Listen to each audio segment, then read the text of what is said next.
in Canada. How are you? Good. How are you guys doing? Doing very well. We're all right. I think we're having a good time. Saw a great show last night. Had a great meeting this afternoon.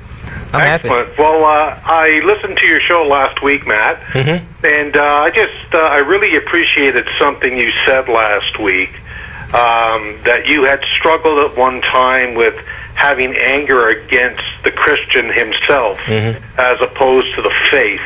And seeing the Christian as a victim as well, and that really meant a lot to me to hear that, because I found myself exactly the same way, being so angry at Christians, thinking they're so stupid, not realizing I was one of those stupid people. Yeah. And, that was part of the realization, was that you say I didn't get smarter. I think it depends on your definition of smarter as to whether I did actually get smarter. My IQ didn't go up, you know, we're all gullible about certain things. We are all duped. We all live our lives, you know, based on inference and induction. Nobody's immune to being fooled. And when you live your entire life surrounded by a bunch of other people who have been fooled, it's really easy. As a matter of fact, it's difficult to break out from that you know, constant environment of constant reinforcement. Absolutely. I mean, you know, I was a Christian for 24 years and went on a 2-year journey and became an atheist. It was a long process for me, and you know, I firmly believe that one of the problems is, especially for Christians to come out, is that the whole faith is based on fear. And you know, they're afraid to look at the other side of what the other side might say, because if by chance it contradicts what they believe, then what are they going to do? Yeah, there was somebody losing their salvation. Yeah, it does play on our natural fears, and religion not only plays on our natural fears, but religion also manufactures fears as well. Somebody else had referred to it as religion poisoning people and then offering them the antidote. But Beth came up with the idea, because we're talking about this constant argument that we hear about, you've got a God-shaped hole in your heart. Right. Well, religion punches a God-shaped hole in your heart, and then offers you the God to fill it. And it can only be filled with the God that they're offering. And you can't forget that religion is more than just showing up for Sunday school or attending service. Religion is our culture. It's the place that we're at in history today. And so that hole is punched in your heart from a lot of different directions. The other thing that makes it difficult, and which causes me to have sympathy, is, as I like to say, the same people who taught me the sky was blue and that the stovetop is hot are the same people that taught me what I was feeling was the Holy Spirit. The same people that taught me the fundamentals of my religious experience. So as a child, it's pretty difficult to know when to shut off the learning. You know, when to stop believing what you're told. It's actually, you know, we've talked about it before from an evolutionary standpoint. It's a good thing that children are born with a kind of a natural intuition to trust the people who are older than them, because they know better. You can learn quicker. If we had to learn everything ourselves, so society would never progress. You'd not see any really big changes. But we have the ability to stand on the shoulders of all the people who have come before us.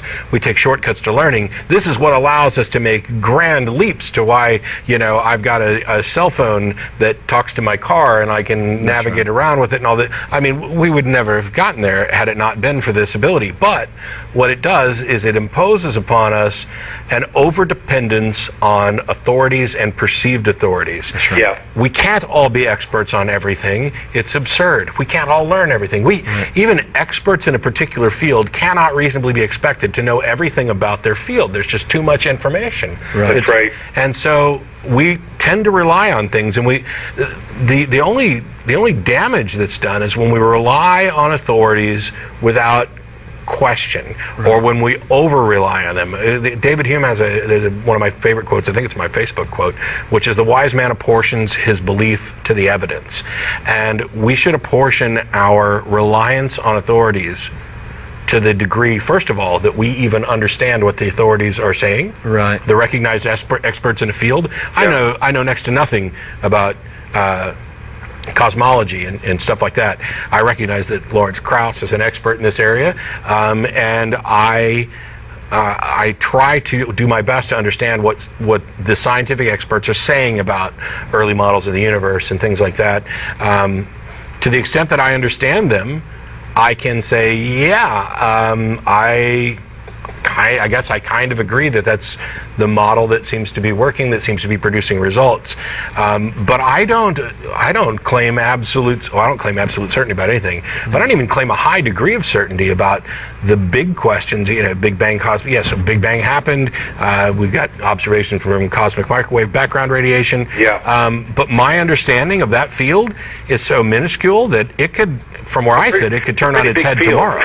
Yeah, it could turn on its head tomorrow, and I'd just have to say, okay, well, you're just having faith in the experts. No, I'm not. I'm not having faith because, first of all, I have good reasons to trust the experts in that field. Yes. And second of all, I am not asserting that they're right. And science doesn't assert that it's discovered truth. Right. It just builds models and theories that are the best, most reliable, most consistently reliable, independently verifiable explanations of the observations of the universe. Yeah. And as long as you realize that, you're not hanging yourself out on a limb of, oh, my whole world's going to fall apart because Lawrence Krauss was wrong.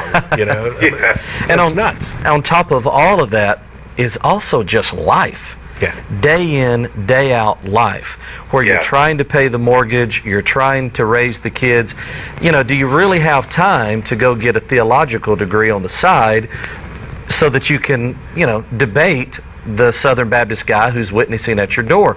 There's just there's a lot to this, and real life does get in the way of becoming an expert in things that ultimately end up being very important. Why are you picking on Southern Baptists? Well, because I'm Pentecostals and Southern Baptists aren't really sincere, or they would be speaking in tongues. Well, I was Southern Baptist, and you guys were the crazy people dancing around the pews and speaking. That's not in the Bible. Let me tell you a quick story, quick story. Please. I'm getting. Oh, let me let Ron go. Thanks so much for calling in, Ron. Thank you. I really appreciate you guys. You guys are doing a great job. Thanks so much.